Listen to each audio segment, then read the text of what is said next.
Welcome to the Emberhart podcast, where we explore what it means to grow up with courage, character, and clarity. In this episode, I share a letter to Amelia Emberhart, inspired by the 7 habits of highly effective people.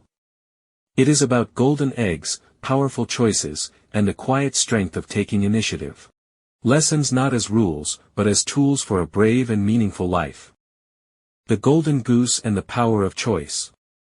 Dear Amelia Emberhart, I recently read a book that many call a classic in personal development, The 7 Habits of Highly Effective People by Stephen R. Covey. It is one of those titles that seem to pop up again and again in conversations about success and character. And to be honest with you, it was okay. It was thoughtful, but somehow also a bit circular. It felt like it kept walking around in wide loops rather than cutting straight into the heart of the matter. But still, I found some powerful, golden ideas buried inside. Ideas I think are worth passing on to you. This letter is the first of 2, where I will explore those ideas, not as rules to follow, but as tools you can play with. Tools for shaping the kind of girl and woman you are becoming. The kind who leads, loves, and lives with courage and clarity. The Golden Goose and the Balance of Growth. Imagine you own a magical goose. Every morning, it lays a golden egg.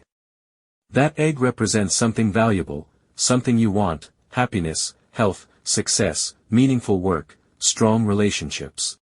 But the goose, the one doing the producing? That is you. Or someone else you care for. Your own energy. Your skills. Your habits. Your character. If you only focus on the eggs, the outcomes, you will eventually wear down the goose. If you only pamper the goose but never let it work, you get no golden eggs.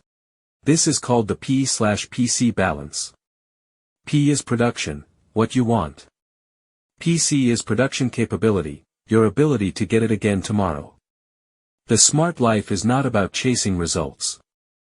It is about protecting and growing the source of those results. Do not just ask what you want to get.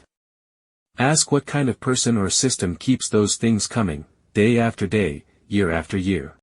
The change is not always where you think. It is easy to focus on what is wrong in someone else, especially with children.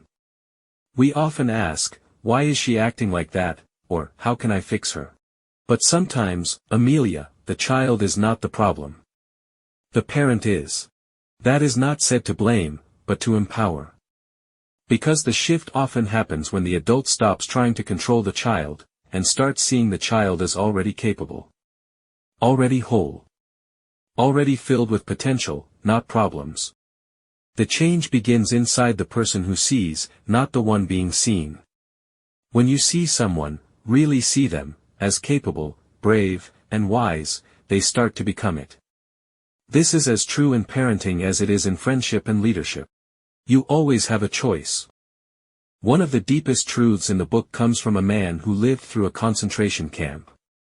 Viktor Frankl once said that between stimulus and response, there is a space. In that space is our power to choose our response. That space is where your power lives. We do not control everything that happens to us. But we do control what it means. We can choose to be bitter, or better. We can choose to break, or build. We can choose to hide, or heal. This is what proactivity means, taking responsibility for your life. It is not about blaming others, or even yourself. It is about owning your power to respond. You are not your past. You are your next choice. Stop waiting. Start initiating. Another powerful shift: do not wait for permission, approval, perfect timing, or someone else to do it first. You are allowed to initiate. That is what a solutions-based mindset means. It means becoming the spark, the starter, the one who shows up instead of waiting for the door to be opened. If there is a change to be made, make it. If there is a conversation to be had, start it. If there is something missing, create it. Initiative is not about being loud. It is about being brave enough to move first. When life pushes, here are your 3 choices. Sometimes life will challenge you. Here are 3 ways to respond: direct change, start with yourself. Change your habits, thinking, words, or actions. Indirect influence, change how you interact with others. Influence with kindness, firmness, or new methods. Acceptance, if nothing else works, smile gently and accept what is, without letting it define you.